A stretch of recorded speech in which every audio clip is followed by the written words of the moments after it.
The only thing in life that's really inevitable, they say, is change. And so today I'm going to show you how to make this adorable little book from a single sheet of paper that is a perfect gift for somebody in your life who's going through some kind of change. So here it is right here. And you can see it starts off with an image of a bird in a tree, and then we've got another bird soaring, and then look how cool it opens this way for some flowers that are showing growth. Again, a moth opens up again, and you can see more birds, more flowers. But just this is a lovely way to say to somebody, you know, I'm excited for the next chapter in your life, whatever it may be. It's going to be change and you are moving forward. So let's talk about how we're actually going to get this done. So I'm starting on a sheet of nice, sturdy watercolor paper. And then I'm going to go ahead and I'm going to grab a really graphic stencil. Now here's one of the things that I always look for when I'm choosing stencils, is I try to pick something that is really going to have impact. And I like this kind of square pattern here. But it's a little bit skinny. So what I'm going to do is I'm going to go ahead and I'm going to use some painter's tape and I'm going to tape this stencil on. So luckily the stencil and the paper are the same size. And all I'm going to do is first I'm going to attach it right around the edges. And I would just go ahead and go all the way around the edges and tape that together. The other thing I'm going to do is I want to block off some of the areas. And I'm just going to use scissors to go ahead and just cut my tape down so that it has nice square edges, and I can block off some of the areas here so that I can change colors really easily. And of course, painter's tape pulls up really quick and easy, so no problems there.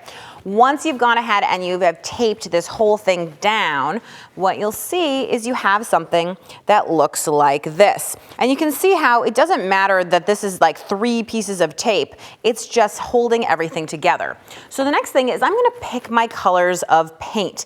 And what I have chosen to use is a combination of warm colors so that I don't get brown. I'm going to be using some yellow, some orange, some red, and maybe just to keep things nice and bright, I'll throw a little bit of white in there. Now, I'm a great believer that you can stencil with whatever paint you have on hand. And what I do is I just take this cosmetic wedge sponge, dip into it. Make sure that there's not too much paint on my sponge. I can dip into more than one color at a time if I want, and then I sort of tap off. Then I simply pounce up and down, crossing right over the stencil, trusting that it is taped into place and I don't have to think about it. I can go right over the painter's tape without cleaning or changing my sponge. I'm going into the next color, and again, I'm tapping off so that there's not a lot of paint on there. And you'll see that if you know your color wheel, yellow plus red is going to start to get kind of orange. And you can see I'm not too exact. I don't worry about it. If I miss some spots, I can always go back. I'm just relaxing and going ahead and getting some color into here. Now, the reason that I like to use multiple colors is that I think it just gives a nice, strong, vibrant, handmade, beautiful look, as opposed to something that looks like it's sort of like flat and manufactured. There's just a lot of visual texture when you go through like this. And you can see how quickly you can cover some of these enormous amounts of space. So I would go ahead and I would stencil this whole piece. And once it has dried, it's gonna look a little something like this. And you can see we still have the painter's tape down.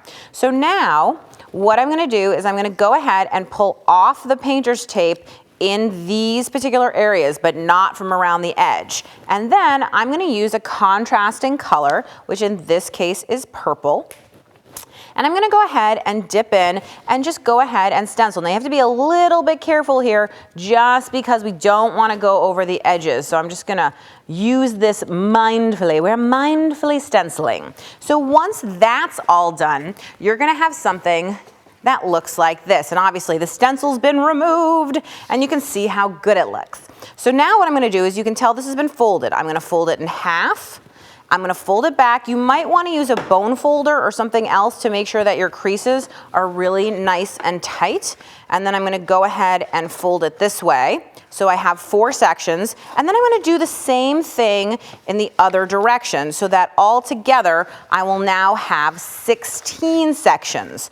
Once I have the 16 sections, then I'm gonna go ahead and cut from here to here. I'm gonna do the opposite, which is I'm gonna cut from here to here. Then I'm gonna go back to the original and cut from here to here.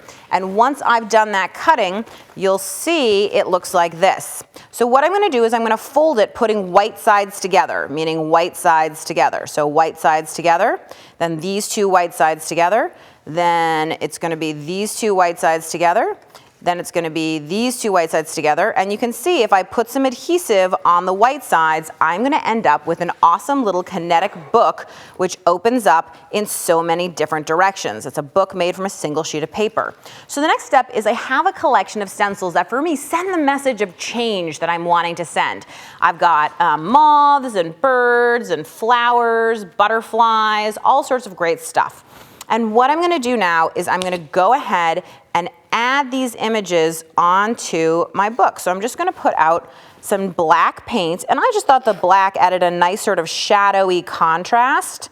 And once I have that, I'm gonna go ahead and I'm gonna take my stencil, and you can see I have all these little birds, and I'm just gonna place the bird exactly where I want it to be. And then I don't even have to have a clean sponge because black is such a dark color. I'm gonna simply dip in the same way that we've been stenciling before, and I'm gonna go ahead and pounce, pounce, pounce, pounce, pounce, pounce, pounce, and right through that stencil. Now remember with stenciling, if you want a darker black, it's better to do a couple layers as opposed to doing one really heavy layer, because then you'll get the precision look that you're looking for. And once I remove that, you can see I have this adorable little bird on there, okay? So I can keep going, and some of these larger stencils, like if you look at this one, which has the larger moth design, when you have the pages that are double spreads, you can place it right across there, and again, pounce, pounce, pounce through all these little bits, and when you remove it, what you'll see is boom, right? You get that beautiful stenciled image on there. Now, if we look back at the finished one, I think what you'll see is, there you go, some of those images that run right across there, some of these things are vertical, but this to me is the perfect gift for somebody in your life for a graduation, a new job, any kind of change. They're moving forward, they're moving on, they are flying free.